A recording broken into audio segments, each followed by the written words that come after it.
Good morning. Welcome to Time in His Word. A little late this morning. I'm setting for the weekend. I normally don't do that, but with it being close to Christmas and people trying to get home for the holidays, freight gets a little bit harder to find, and drivers get a little bit more picky because they're wanting to get home like anybody else. So they wasn't having any luck loading me yesterday. So I told them, hey, I don't like to, but I can sit and load on Monday if that works out better. So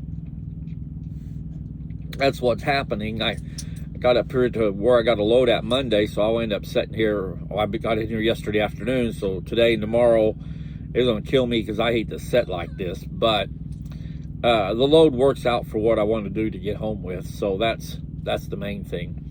And I got to thinking here this morning as I was putting this message together, we're just a few days away from Christmas. Tomorrow is Sunday, and we'll go to church on Sunday, but rather than focusing somewhat on maybe lifting up our minister in prayer for tomorrow or taking a few extra minutes of quiet time today to be in prayer with our Father, we're worried about finishing out that shopping list for, be it the kids, the grandkids, family, whatever, but our mind is more focused on worldly things today, even though we're getting closer to Christmas, which we celebrate the birth of Christ. But it's so I was trying to figure something to tie the two together, and I came out with this. I found this verse this morning. It's in Matthew the 6th chapter, verse 33. It kind of tells us we got to keep our priorities in focus. Yeah, we're going to get, around Christmas, we're going to be more focused on buying gifts and planning Christmas parties and stuff. But the underlying thing is we need to remember why we're celebrating Christmas and for whom we're celebrating Christmas. We're celebrating the birth of Christ at Christmas, and he's going to come.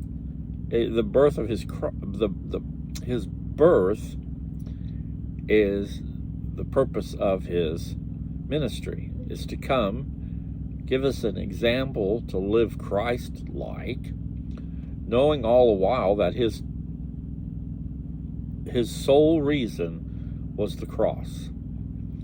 And we need to take a few minutes these next few days as things get hustle, we get focused on parties and gifts and that, but don't remember to focus a few extra minutes on the reason. And also today, if you have a few minutes, lift your minister up in prayer for the message he brings tomorrow, and for the congregation that will hear the message, that their hearts will be open and receptive to the word. Remember, he's a servant. Your minister's a servant. He's bringing a message that he feels led to, that God's laid on his heart, and he's trying to build us up, strengthen our walk, strengthen our faith, help us to be to represent Christ better in our life and in our walk, all those things. That's his job. And so he needs extra prayers because life's just a struggle for him as it is for us, more so because he's the leader of the church and people come to him with problems in that. And so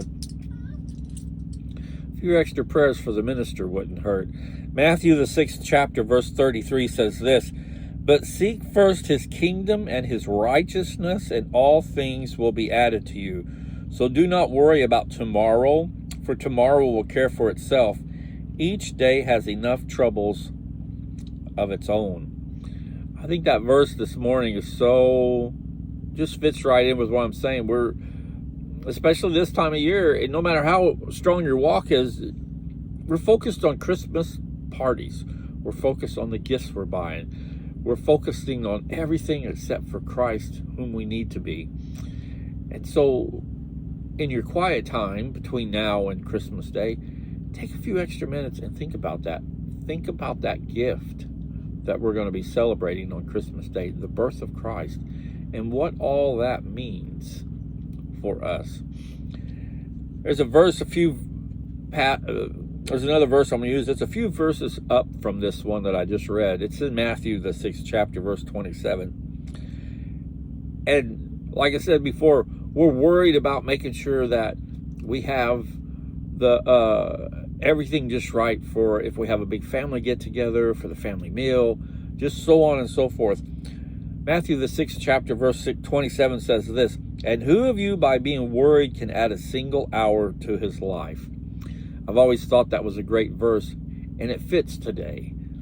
We're worried about so much more stuff that don't need to be worried about, rather than worrying about where we're going to spend eternity.